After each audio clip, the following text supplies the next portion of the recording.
So a lot of people have asked me what I've done with Bitcoin and how it's enabled me to not have to work and how things have been going with it, how I started it, what I've done. There's a lot of discussion around the Bitcoin standard. We've seen different people employ that in different ways. One of the most notable ones would be Michael Saylor, what he's done with his company at MicroStrategy. On a corporate level, he was the first publicly traded company on the stock exchange to have a Bitcoin standard. How I apply it is a little bit differently, obviously, as an individual. There's a lot of people that have done what I've done in similar ways, but here's specifically what I've done. I've been in Bitcoin since 2017, but I didn't really have any conviction with it. It was small amounts, definitely wasn't any big investments.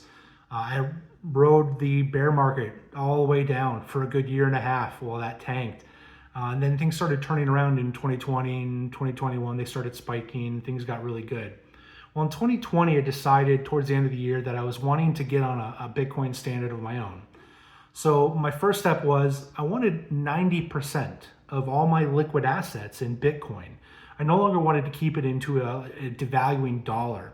As my money sat in a bank account, checking savings, it was losing purchasing power over time. So I wanted 90% of that into Bitcoin. I still wanted about 10% of that in cash, in case I had emergencies come up or I needed something, some kind of expense to pay for right away. Granted, the Bitcoin that I did buy, I could easily sell if I had to, but I didn't want to. That would have been sold at a loss. So my goal was 90% was a good safe bet. So once I got to that point, then things started to accelerate. In 2021, I took it to the next level. In 2021, I ended up selling my Roth IRA that I had. Now this Roth IRA, I had started back in 2004. I had maxed out the contribution limit every year for about 17 years. And that was all up until 2021. What I did is I ended up selling every single stock that I had in that. I rolled that on over into a Bitcoin IRA. So there was no tax implications with that. It was all dollar for dollar. Rolled it all over, and that was a really big start. That was roughly half of my retirement. I still had a 401k. That was a great start. In 2022, though, I took it another step further. The 401k, like a lot of people, here in the US, the 401k normally doesn't allow you to cash out. Unless you sever employment, you can take some hardship withdrawals or you can take a loan. And that's what I did. I ended up taking a loan. The loans had a maximum amount that you could take, and so it was limited in nature, but that's what I did. I took the maximum loan that I could to myself and paid that back in monthly installments from my paycheck at my employer. The nice thing about that was the low interest rate, which I think was 3.25%, that interest money came right back to me. So I'm paying myself money to borrow against my own money. One of the drawbacks would be that the money that would have been in the 401k wouldn't have been gaining in value or compounding, but that was based on stocks or mutual funds, which my employer had a 401k that was quite limited, like many employers' 401ks. You only have a certain number of equities you can invest in, mostly mutual funds. They're all generally just funds that are somewhat the same with small differences here or there. There wasn't a lot of options. So I was very confident that it would have been a good option to be able to put that into Bitcoin. Now, at first, that was a struggle. I think my purchase price averaged at about $36,000 per Bitcoin. I put it in over a couple different buys. And then shortly after that, we all know what happened when, in the end of 2022, a lot of big news happened, a lot of bad things happened in the ecosystem that didn't have anything to do with Bitcoin, but it scared a lot of people. It wanted people to sell, and there was a lot of people that were doing bad things on exchanges, and it really hurt the entire ecosystem. Where I had purchased on average about 36,000 per Bitcoin, it ended up going all the way down to like just under 16,000. It was like 15,700, and so that on paper that was like that didn't look good. But here we are today in the beginning of 2024, and it's already over 50,000. So it easily was recovered and then some. That turned out to be something that worked out really good in my favor. And on top of the fact that when my payments came back to myself, that money, that 3.25% that I was paying myself back into my 401k was my money. And then if that wasn't enough, in 2023, I decided to take it yet another step further. I found myself in a position with a company I've been with for almost 2 decades that had really fundamentally changed its core mission. It was a company that was based on the insurance industry, and they were transitioning to be an information technology company. And that transition was not going very well. For the first time in my entire career, there had been multiple mass layoffs occurring. There was a lot of problems with the employer as far as the messaging and the corporate communications, where they were trying to claim it wasn't layoffs, but it was very clear what was happening. So I got very motivated to be able to get out of that system, and more importantly, be able to use my funds as a way to increase my gains and increase the amount of money I had to where I wouldn't have to work again. So I quit my job. I retired. I ended up using that as a catalyst to be able to have the ability to now cash out of my 401k. And what that allowed me to do is take a large upfront tax hit and invest 100% of that immediately into Bitcoin. And that was second quarter of 2023. So, Bitcoin had come off its lows at the end of 2022.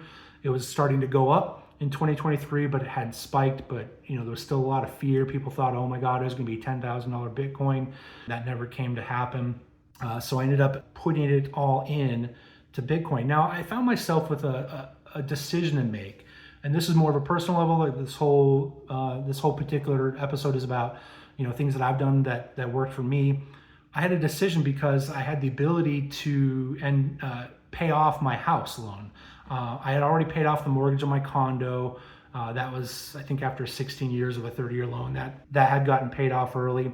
And then I still had an amount to pay on my house loan. But that loan interest rate was 4.25%. So I had a pretty decent interest rate on the house. In my mind, I could make more money investing that in Bitcoin than paying the house off. So the way I looked at it is, if I had not paid the house off, it's like taking another loan at 4.25%, investing it in Bitcoin and hoping that those gains are more than 4.25% in the next year, 2 years, 5 years, 10 years. That seemed like a no-brainer to me. So I ended up keeping the home loan, which, let's be honest, having a mortgage payment when you're unemployed and being okay with that was a scary proposition. But again, it ended up working out. We know what happened with Bitcoin in the rest of 2023 and how it started out here in 2024. It's worked out to be a pretty good investment. That also makes one wonder, about these options about taking personal loans. So just taking out lines of credit. If you have an employment, so you have an income-based loan where you can take a personal loan, those interest rates are pretty high, let's say 10 to 12%. Well, if you take, say, a 1-year personal loan at 10%, do you think that Bitcoin will gain in value more than 10% over that next year? And if so, that should be something you would do, because then you'll end up making more than you would owe in the interest rate.